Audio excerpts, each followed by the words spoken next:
Magandang araw sa inyong lahat sa pagpapatuloy ng ating kwento. Oo nga, enjoy na lang muna. Alam mo naman, mga sexy asawa natin, baka biglang malosya. Muli kong narinig na wika ng pinsan ng aking asawa.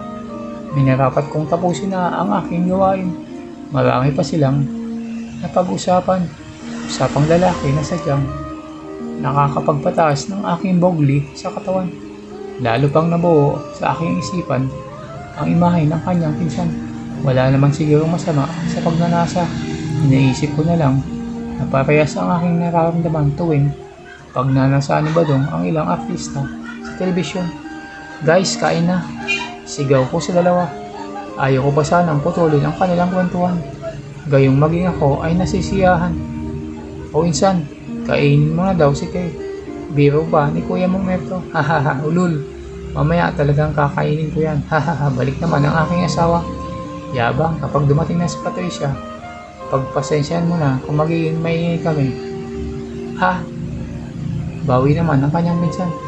Mula no'y lalong nag-alab ang aking puson para sa kanyang matipunong pinsan. Iniisip kong sa biruan pa lamang ay nabubuglian ako. Paano pa kaya ako masaksihan kung talaga kung paano siya umararok? Hindi ko masasabing ako ay isang malinis. Gaya ng ibang kababaihan, ako ay naglaro din. Tukaan. Alam mo na, pagsasarili, pagsubo ng iba't ibang ice cream. Noon, bago pa nakilala si Galong ay ganito na ako. Ganun pa man na ipagmamalaki sa kanya. Sa panahong ngayon wala na ang pagiging birin sa mapapangasawa. Wala na akong masasabi pa sa mister ko. Mapapinansiyal man at sa trabaho at syempre sa ibabaw ng kama. Halos lahat ay sapat na. Pero sino nga ba tayo para tuldukan ang ating inaharap na mga tagpo? Pagsubok ba ito o sadyang nakasulat sa ating tadhana? Lalong naging masaya ang aming tahanan. Halata ko ito sa mga mata ng aking asawa. Dahil sa muli nilang pagsasama ng kanyang pinsang kasangga, hindi ko akalaking darating sa punto na ang saya na dulot ng kanilang presensya ay mahahaluan pa ng iba. Sa unang buwan namin magkakasama ng mag-asawang Mamerto at Patricia, wala akong nakitang pagbabago. Maliban sa natural na saya, nawala na sa pagitan namin ng pinsan ng aking asawa ang mga biruang sexual. Alam ko din namang na may distansya at isapay para sa akin ito. At may biro lamang kahit na alam kong ako ay naapektuhan. Sa madalit sabi ay nakamove on na ako sa mga bagay na yun. Alam din siguro ni Kuya Mamerto na hindi tama ang usapin iyon. Lalo pat na riyan na ang kanyang asawa. Hindi ko rin naman lubusang naisarado ang aking isipan. Tila naging apoy na pa nga ang mga birawan namin ni Kuya Mamerto tuwing ito'y aking naaalala. Tuwing nagtatali kami ng aking mister ay talaga namang lalo ko pang pinag-uusay ang aking talento. Nagkamali ako. Alam kong mali, subalit nagpasalamat na din sa aking mister at hindi niya ito ginawa ng ibang kahulugan. Sa isang gabi kasi sa gina ng aming pagtatalik ay bigla akong napasambit ang pangalan ng kanyang pinsan. Hindi ko alam pero parang mas mabilis akong nakabot sa langit tuwing mababanggit ang pangalan ni Kuya Mamerto. Bulong pa ako ng bulong habang kami nagtatalik ni Badong. Yes babes, sagot naman ng aking mister habang ako'y umiindayog. Tinitigan ko si Badong. Malanding pagtingin. Dumapa ako sa kanyang matipunong dibdib upang hagurin ito ng aking mga kabundukan. Pinipigilan ko sana pero huli na. Gusto kong maabot ang langit.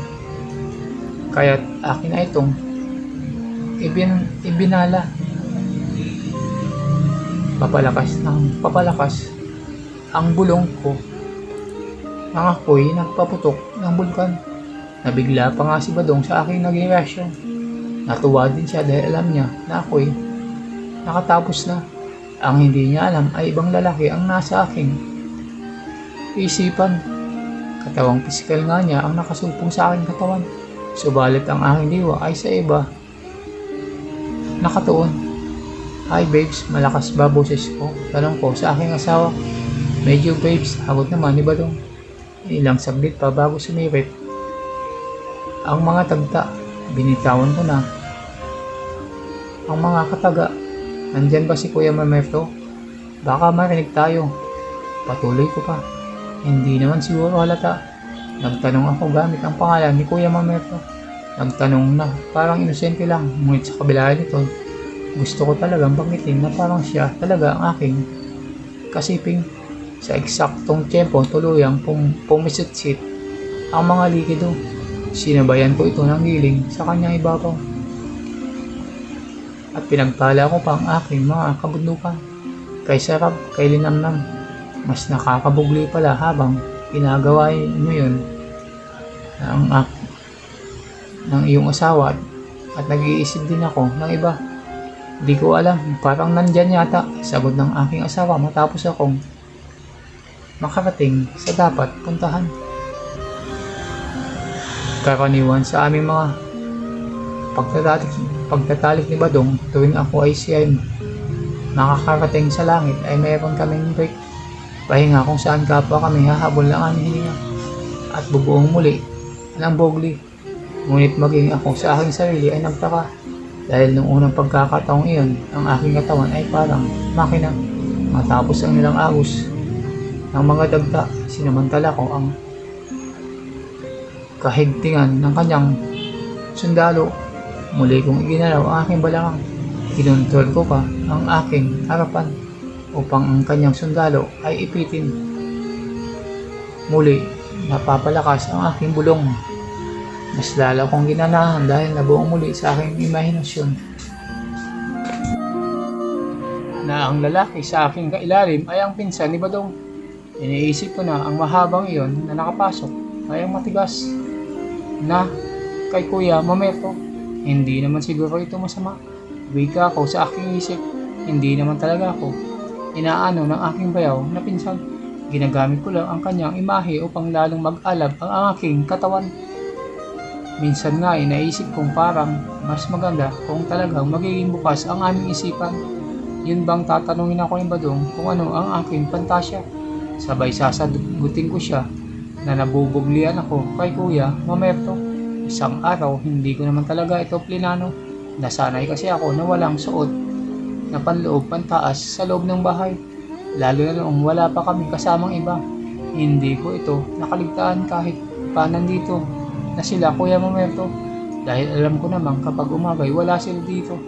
Pupunta sana ako sa aming palikuran nang biglang mukas ang pintuan nito. Nagulat ako. Si Kuya Mamerto bumalaga sa akin. Hindi ko naisip na magtakip ng aking dibdib at tiyak na bakat ang mga dulo ng aking kabundukan. Nagunita ako. Kung na lamang ito nang nahuli kong nakatitig dito ang pinsan ng aking asawa. Nagkatitigan kami. Biglaan at hindi ko alam ang aking gagawin. Nalipat lamang ang kanyang tingin ng unti-unti kong itinaas ang aking mga bisig upang kublihan ang aking mga kabundukan. Alam kong nahiya siya, pero kasalanan ko din naman at ako'y naging pabaya. Ganun pa man, parang nagustuhan ko din.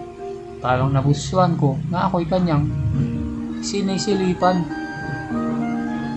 Ay kuya, nandiyan ka na pala. Sambit ko na lang upang ang aura ay maiba. Hanggang dito na lang muna ang ating kwento. Kung nagustuhan nyo ang kwento sa araw na to, ay huwag kalimutan mag-subscribe, like at comment para updated kayo sa mga susunod pa mga videos. Hanggang sa muli, maraming salamat.